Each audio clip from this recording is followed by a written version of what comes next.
Hello po. Papasok po. 52. Да здравствует Санкт-Петербург. Oh my God! Magandang hapon po. Good evening everyone, this is me again, Ate Chai. Tayo po ay magbibigay ng konting reaction dito sa part 92 ng EDSI. Bago tayo magsisimula, hayaan nyo muna akong batiin kayo ng magandang gabi, magandang umaga, o saan mang sulok ng mundo kayo naroroon. At huwag po natin kalimutang suportahan ang ama ng Kalingap na si Kuya Bal Santos Matubang, Ate Edna Vlogs at Kalingap Rab. Kalingap Rab, sobrang hanga kay Beyonce. Bakit kamo? Dito makikita mo ang surprisang pagbisita ni Kalingap Rab dina Beyonce, ang part 92 ng EDSI. At dito guys, sobrang amazed si Kalingap Rab na makitang sobrang linis ang bahay nila Beyonce. Alam niyo naman gaano kaalaga ang pamilya ni Beyonce. Habang nagha-house tour, sabihin na lang natin nagha-house tour si Kalingap Rab sa bahay ni Beyonce. Yan po at mag-suri sa bahay ng Beyonce na.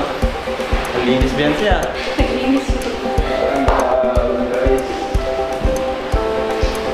So wala nang maglibot kasi yun, syempre ang sarap naman sa feeling kasi na balik-balikan natin yung mga achievement natin.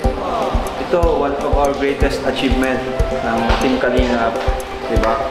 So, maganda talaga yung paminsan-minsan ay makakabisita tayo.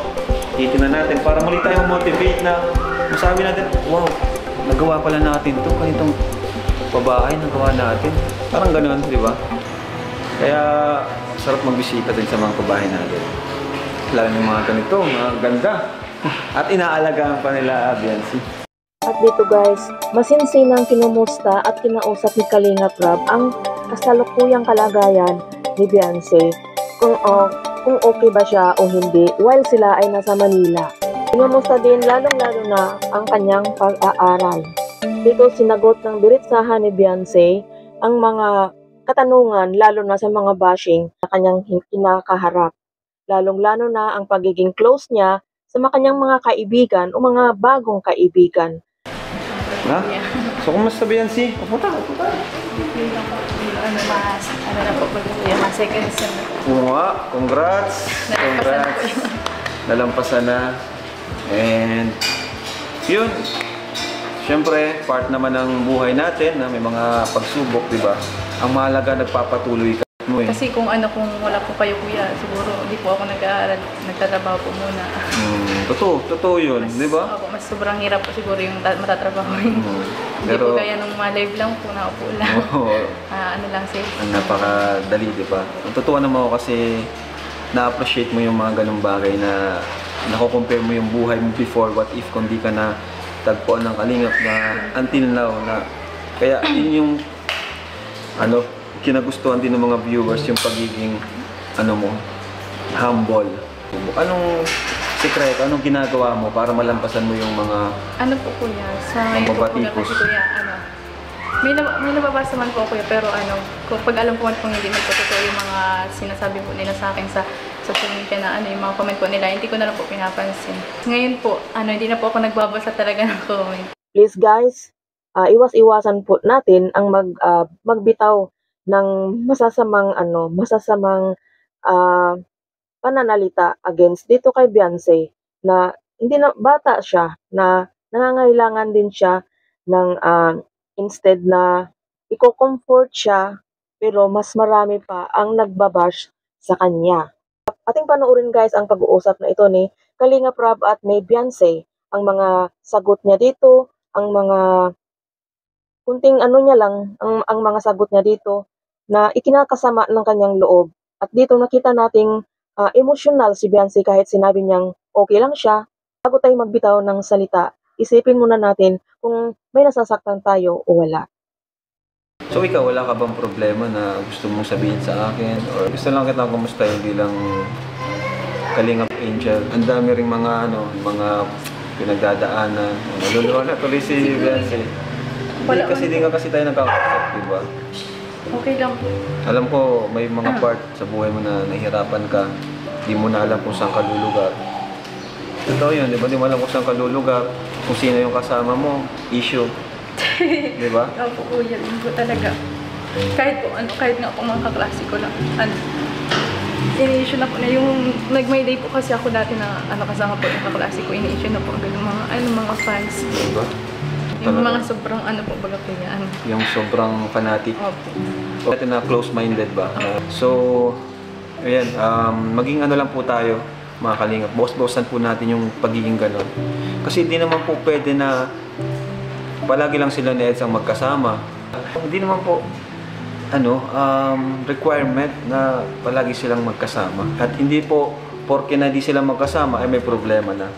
At ang masama dito kasi si Biancy yung naapektuhang sobra. At if yung mga kaibigan niya, iwasan na siya, di ba? Yung mga close niya, iwasan na siya. Iwasan na po din ako na. Kawawa si Biancy. Siya yung iniiwasan kasi ayaw nilang naghihingi na din po akong pasensya din po sa mga kaibigan ko po na nababash din po dahil sa akin. Pati po sila nababash kaya nag-sorry na lang din po ako sa kanila na sabi ko pa ipagpasensya na lang at hindi man nila alam kung ano talaga yung Yan, pasensya na po sa mga kaibigan ni Biancy.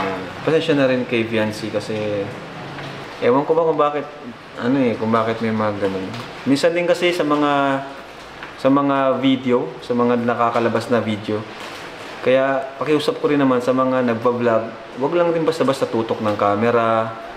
Wag basta-basta kung magla-live, wag basta-basta magsalita nang wala namang pruweba or kung negative yung sasabihin, better na tumahimik na lang. Kaya please guys, be respectful naman sa pagbitaw ng masasamang salita against kay Biancy na sa mga bad accusation sa kanya. Please, please, please, huwag po tayong magbitaw ng mga masasamang salita nang dahil lamang sa nakikita natin na siya ay kasama ng ibang mga kaibigan niya.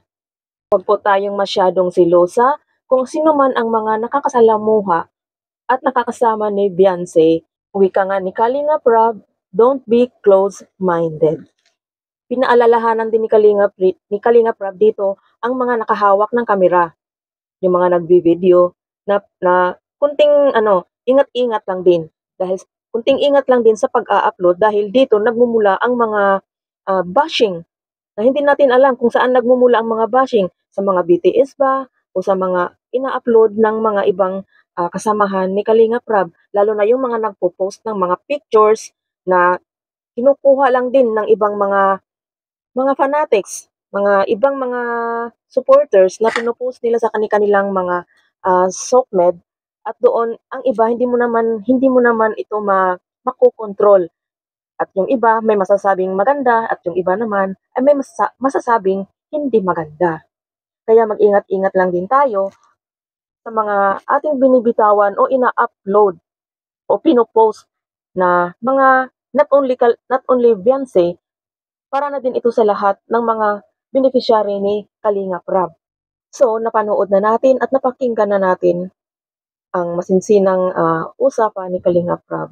At tayo po ay pupunta dito sa pinaka-highlights ng reaction natin ito. Which is, ito na guys, ang kilig moments ng EDSI. Paano mo sabi? Sa pagkikita ng dalawa. Wala na, finish na. Hindi lang kayong kinikilig eh. Kinikilig din ako. Charot. Alam niyo ba guys, may napansin ako dito sa pag-uusap ng dalawa. At nung pumasok na si Kalingap Edo at dito, oh my God. Ang gulo mo magpaliwanag. Hindi makikitigitan eh. Unexplainable na.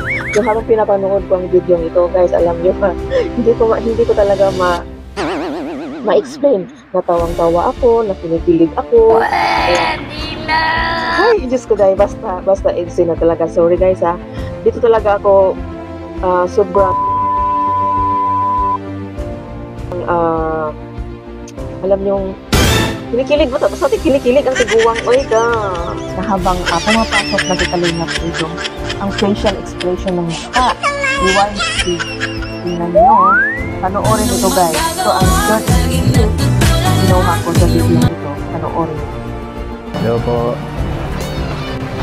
Papasok po. Magandang hapon po. Ano? Ito may dala ako. Para sa Pasalubong. pasalubong. Thank you. Oo. Barin mo na yung hoodie mo. Ha? Ayoko. Bakit? Tawanan mo ako eh. Hindi. Barin mo na. Nakikita mo talagang miss na miss ni Jancy o miss na miss nilang dalawa ang isa't isa. O, di ba? Oh, Diyos ko day. Miss na miss nila ang isa't isa. Lalo na sa pag-uusap nilang dalawa. Ang mga kulitan. Siyempre, may konting selosan. Nagsisilos ba kaya si Beyonce? Guys, hanggang dito na lang ang aking kilig. Basta gusto ko lang, basta ito lang ang ma-share ko dito sa napanood ko sa part 92 ng EDSA. So, hanggang dito na lang ang ating short reaction ng part 92 ng EDSA.